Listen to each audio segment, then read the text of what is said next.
The morning on the Scottish set was shrouded in mist. No one said it, but everyone knew, it was the last day. Season 8, and the last time they would be Jamie and Claire Fraser. Sam stood by the window of the cabin where they had filmed countless intimate scenes.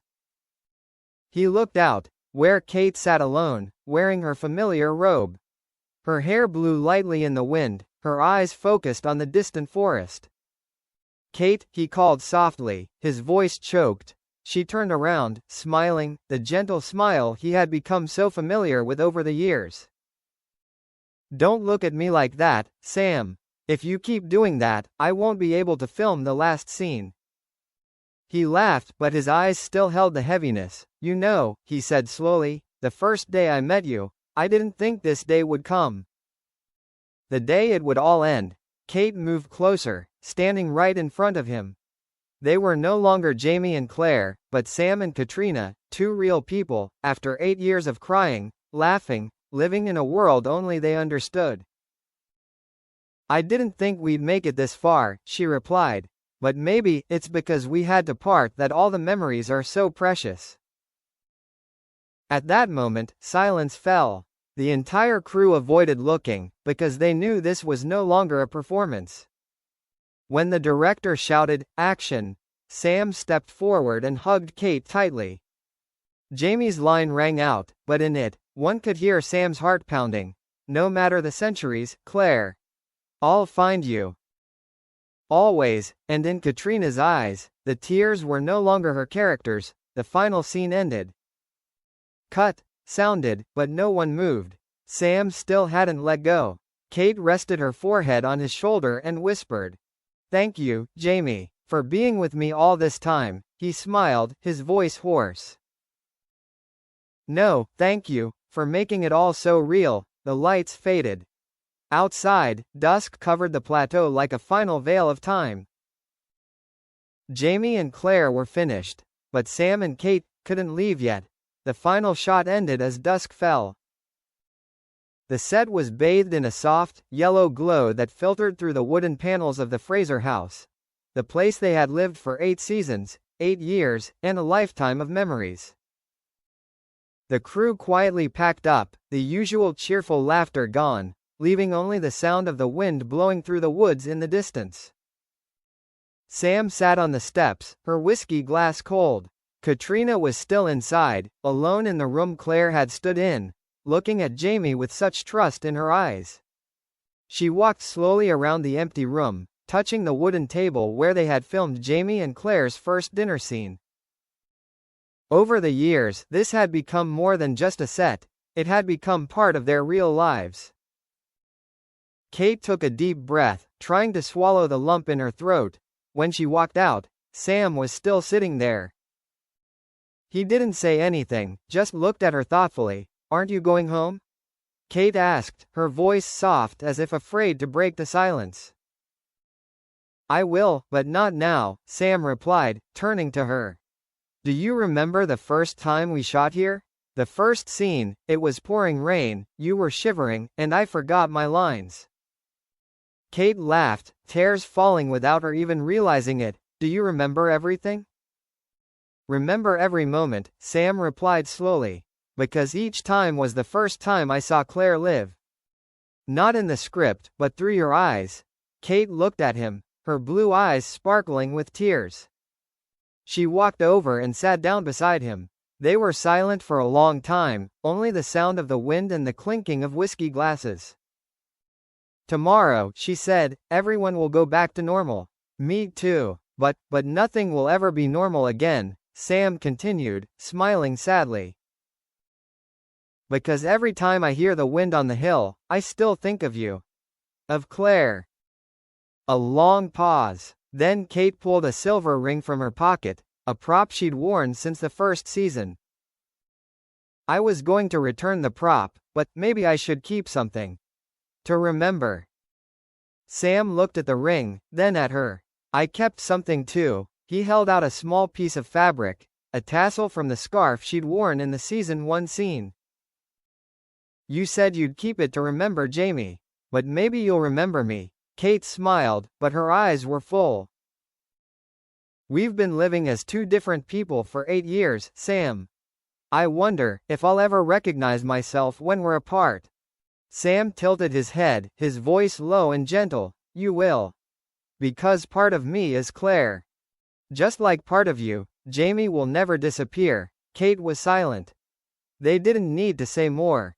The night wind blew, tossing her hair, and in that moment, Sam saw Claire, the woman he'd loved for years, both in movies and, maybe, somewhere in real life. She stood up, said softly, "Let's go." It's almost dawn, but as she turned to leave, Sam called after her. Kate. She stopped, looking at him. He stepped forward, the distance between them only a breath. I don't know what to say, he whispered, just, thank you. For making me believe in love without limits. Kate smiled, but it was a shaky smile. Don't say it like we won't see each other again. We will, Sam said, but it won't be the same. She looked deep into his eyes, then, without saying anything, put her hand on his chest, where his heart was beating strongly. Jamie promised to find Claire through the centuries, she whispered, and I believe. Sam will find you too, somewhere, in real life. He took her hand, squeezed it gently. No more dialogue, no more director, no more camera. Just the two of them, standing in the misty Scottish Highlands, where it all began and ended. As Kate walked toward the waiting car, Sam stopped and watched. The headlights briefly illuminated her face, then disappeared around the corner. He stood there until only the sound of the wind was left. He looked up at the starry sky. A shooting star streaked past, and he smiled, whispering into the wind, "Always, Claire." Always. Somewhere in the car, Kate smiled through her tears, whispering back as if he were right there. Always, Jamie. That night, neither of them slept, because deep down, they knew, a chapter had closed, but their hearts could not close with it. A week later, the set was cleared. The wooden house where they had filmed had been dismantled, leaving only the bare ground and the smell of old wood in the wind. Sam returned to the place alone, just as dawn was breaking. He walked slowly up the remaining steps, listening to the sounds of memories, laughter, rain, her calling him, Jamie. It was all still there, but as soon as he reached out to touch it, it vanished. He sat down and opened his phone. The last text from Caitriona was still there, short and warm. We'll meet again. Somehow. Sam read the words over and over again. It wasn't a promise, just a feeling, like a breeze, light and persistent. On the other side of the ocean, Caitriona was in the recording studio for a new project. She still kept the silver ring in her coat pocket, occasionally touching it unconsciously, as if touching a part of herself. Sometimes she smiled, remembering the way Sam looked at her in the final scene. That look wasn't in the script, but it made the whole crew silent.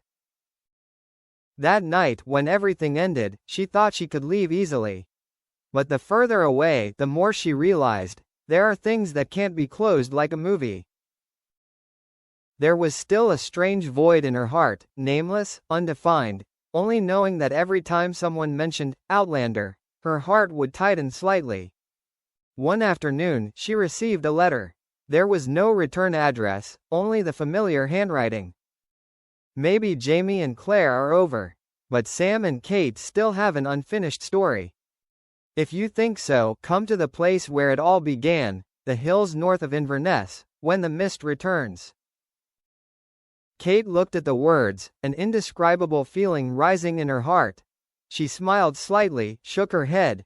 You always know how to turn everything into a movie scene, Sam. But then, that night, she didn't turn off the light. Outside, light rain was falling. She stepped out onto the balcony, tilted her face up to catch the cold drops, and in her head echoed his voice, deep, sincere. No matter the centuries, I'll find you. Kate closed her eyes, whispering in the wind. Then maybe I'll let you. A month later, the mist covered the plateau. A figure stood in the mist, a gray cloak, a familiar tall figure. Sam looked up, took a deep breath of the cold air, and looked at the trail leading up the hill. He didn't know if she would come, but that didn't matter anymore, because for him, faith, and the memory of the years they had lived together, was enough to keep the flame burning. In the distance, a car stopped.